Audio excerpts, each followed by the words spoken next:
Hi folks, welcome back to our course in college algebra. Dr. Tom McNamara here, continuing to talk about logarithms. Now, we have discussed in a previous video what logarithms do. Okay, so logarithms are the inverses of exponential functions. So when you're dealing with an exponential function, your input is used as a power on your base. Okay, so your exponential function takes an input and uses that as a power and gets you whatever your output is over here. Logarithms take you backwards. Okay, so for example, if I was talking about an exponential function, let's say with base 2, that exponential function would take the power 3 and give me an output of 8. And if I did the log base 2 of that, it would take 8 and give me 3. It would tell me the power to use. And now there are some logs that we can evaluate by inspection. We can just look at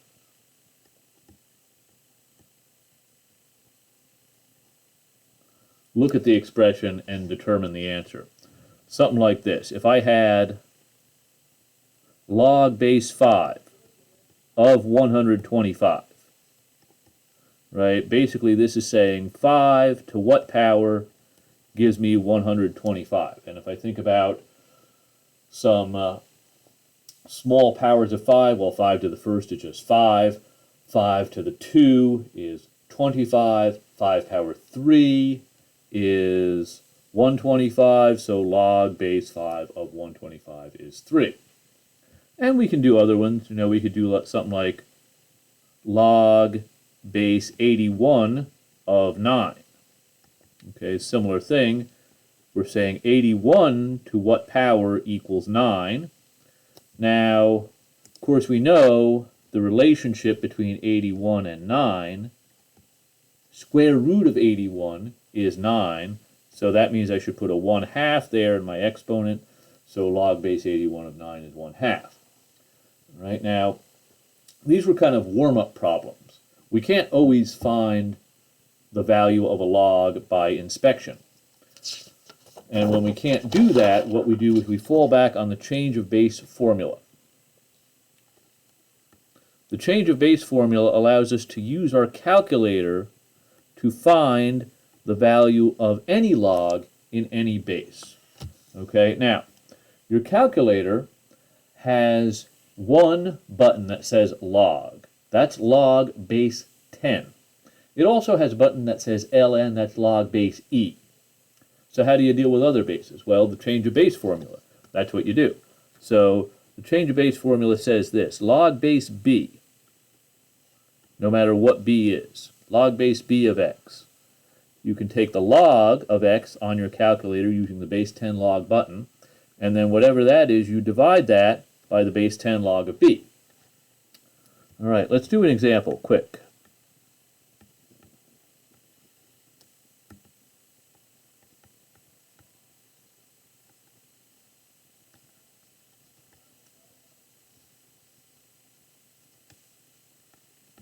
Okay, let's say we want to do this. We want to evaluate to 4 decimal places. Let me keep the change of base formula visible there. Okay. So I want to do this. I want to do log base 2 of 25. All right? So this is saying what power do I need to put on 2 to get 25? Now here the answer isn't obvious like it was in the first couple of examples that we looked at. I know 2 to the 4th is 16. 2 to the 5th is 32. So there should be a number between 4 and 5 that I can put up here to hit this target. The question is, what is that number? Well, the change of base formula will help me out here. I take log 25 on my calculator, and I divide that by log of 2. Now when you do this, I highly recommend that you close your parentheses here. Log 25, close that parenthesis, divided by log 2, close the parenthesis, equals. Okay, so this is giving me 4.6439. Approximately 4.6439. Okay? Now, let me do a little check here. I'm going to do 2 to this power, 4.6439, and see what it is. 2 power 4.6439. It should be something pretty darn close to 25. And as you can see it is, I get 0.0007. So 25, I guess it's more of approximately equal to 25.0007. The more decimal places I take up here, the closer this would get to actually being 25. Okay? The discrepancy is coming from the fact that I rounded my answer here. Okay, so this is giving me the number that I want. It's giving me the power of 2 that will hit that target. Okay? So,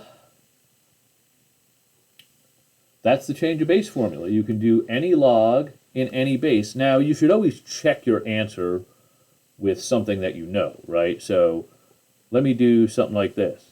Log base 4 of 64. Now, I know this should be 3 because I know my powers are 4. 4 power 2 is 16. 4 power 3 is 64. Change of base formula says I should take log of 64 divided by log of 4. Let's see if this is going to give me 3. Okay, so I'll hit my log button, log 64, close my parenthesis, divide by log 4, close my parenthesis, equals 3, okay? And it's giving me what I expect in a situation when I know the answer. Okay, so let's switch to a problem here. So it says, solve this equation, okay? 6 power x equals 1, okay? Now, one of the first things we did with logs was convert between an exponential equation and a log equation. So 6 power x equals 1, that is equivalent to saying log base 6 of 1 equals x. Okay? And it says use the change of base formula to approximate the exact answer. Now this is kind of a special case. It's telling me to get 1 as the output. And we know a special exponent that we can use that always gives us 1. But let's pretend we didn't know that. Okay? Let's pretend we didn't know that the special exponent of 0 always gives us 1. Okay? Well, what is log base 6 of 1? According to the change of base formula, I should take log of 1 divided by log of 6. All right? On my calculator, log of 1 divided by log of 6. 0, okay?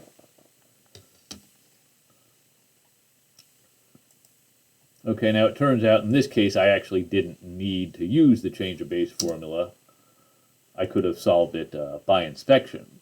But you can't always solve something by inspection. You need to know what to do when the answer isn't obvious. So here, another case, special number e.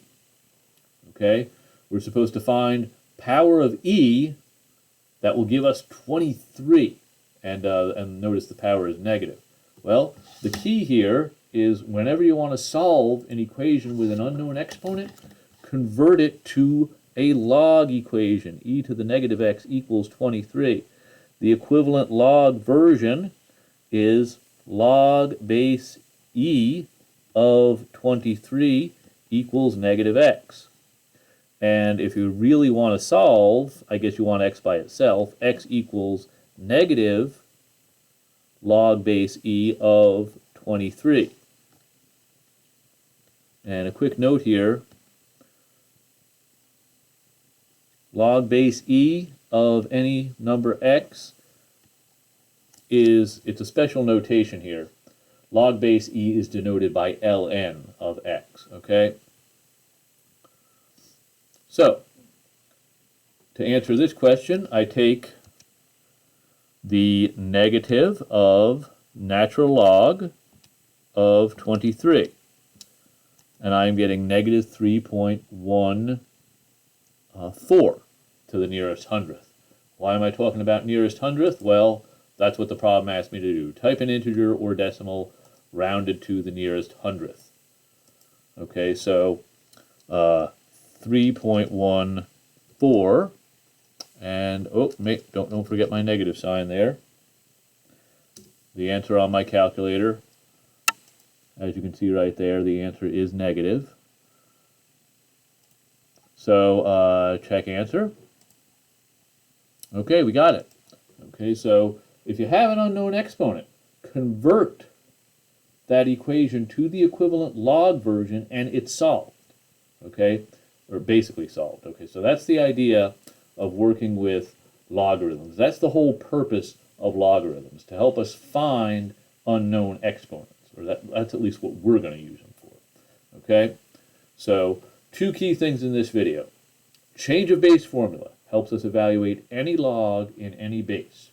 And if you have an unknown exponent in your equation, you're solving an equation for an unknown exponent, convert that equation to the equivalent log form.